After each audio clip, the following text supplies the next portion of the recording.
بعد رمضان عید ہوتی ہے، پھر رب کی رحمت مزید ہوتی ہے۔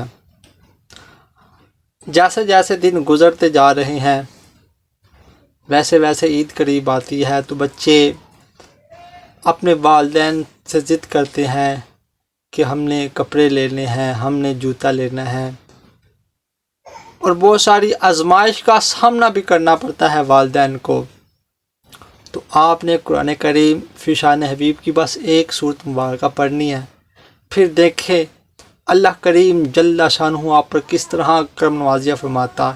انشاءاللہ آپ نے یہ سورت پڑھ کے اللہ کریم جل شانہ کی بارگاہ میں دعا کرنی ہے، وہ غیبی اسباب پیدا عطا فرما دے گا، وہ آسانیاں پیدا عطا فرما دے گا۔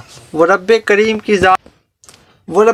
کی ذات اپنے بندوں پر بڑی مہربان ذات ہے۔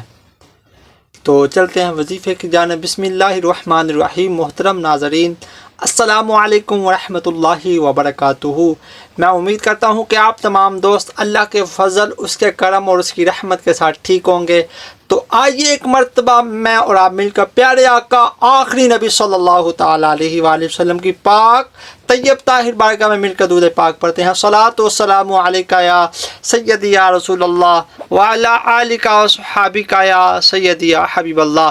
الصلاۃ والسلام علیکہ یا نبی اللہ وعلی آلک و صحابک یا خاتم النبیین۔ دعا کرتے ہیں رب کریم جو لوگ بیمار ہیں اللہ بیماروں کو، اے رب کریم جن کا کاروبار نہیں ہے اللہ انہیں کاروبار عطا فرما، جو تنگ دست ہیں ان کی تنگ دستی کو دور فرما دے۔ بہت سارے بچے اپنی ماں کو کہتے ہیں کہ عید قریب ہے، ہم نے کپڑے لینے ہیں۔ اے رب کریم ان کی تو غیبی مدد عطا فرما، ان کے لیے اسباب پیدا عطا فرما۔ بہت سارے ایسے افراد بھی ہیں جنہیں اللہ تعالیٰ نے بہت زیادہ رزق عطا فرمایا ہے، ان کو چاہیے کہ اپنے غریب بہن بھائیوں کا ضرور احساس کرے، ان کی طرف توجہ کرے، ان کا دھیان رکھے۔ جس طرح آپ اپنے بچوں کی خریداری کرتے ہیں، کوئی ایک ایک سوٹ ان کو بھی لے دیجئے۔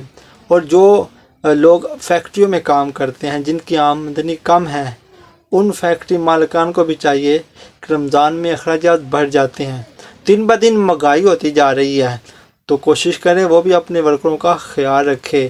جہاں پر آپ نے افطار پارٹیاں کرنی نا لوگوں کے لیے، وہاں پر ساتھ ساتھ اپنے ورکروں کا بھی خیال رکھا کرے۔ تو پیارے دوستوں، اگر کوئی خالہ میر ہے یا کوئی ماموں میر ہے، چاچو میر ہے، تو ان کو چاہیے کہ اپنے رشتہ داروں کا خاص خیال رکھیں۔ یہ دیکھیں کہ آپ دور کہیں دیں گے، کسی اور کے دیں گے تو وہ بس صدقہ کا ثواب آپ کو ملے گا۔ آپ اپنے کسی رشتہ دار کو دیں گے، تو آپ کو صدقہ اور صلہ رحمی دونوں ثواب اللہ تعالیٰ عطا فرمائے گا۔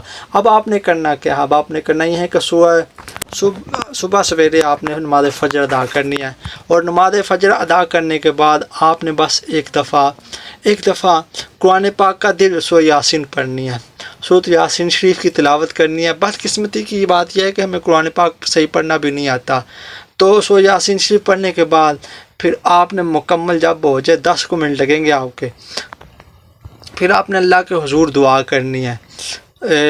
اول آخر درود پاک پڑھ لیں، پھر اس کے بعد آپ اللہ کے حضور دعا کریں۔ حدیث پاک کا مفہوم ہے کہ جو بندہ دن کی ابتدا میں یعنی کہ نماز فجر کے بعد سورہ یاسین شریف کی تلاوت کرتا ہے، اللہ تعالیٰ اس دن کی تمام حاجتوں کو پورا فرما دیتا ہے۔ حدیث پاک کا مفہوم ملتا ہے۔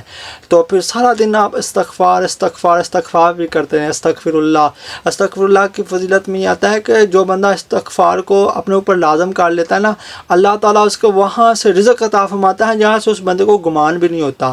تو آپ سورۃ یاسین کی تلاوت کریں صبح سویرے، اور سارا دن استغفر اللہ، پھر آپ دعا کریں، انشاءاللہ وہ مالک بڑا کریم ہے، آپ کے لیے کوئی نہ کوئی اسباب ضرور پیدا فرمائے گا انشاءاللہ۔ کہتے رہتے ہیں دعا کے واسطے بندے تیرے کر دے پوری آرزو، ہر بے کس و مجبور کی۔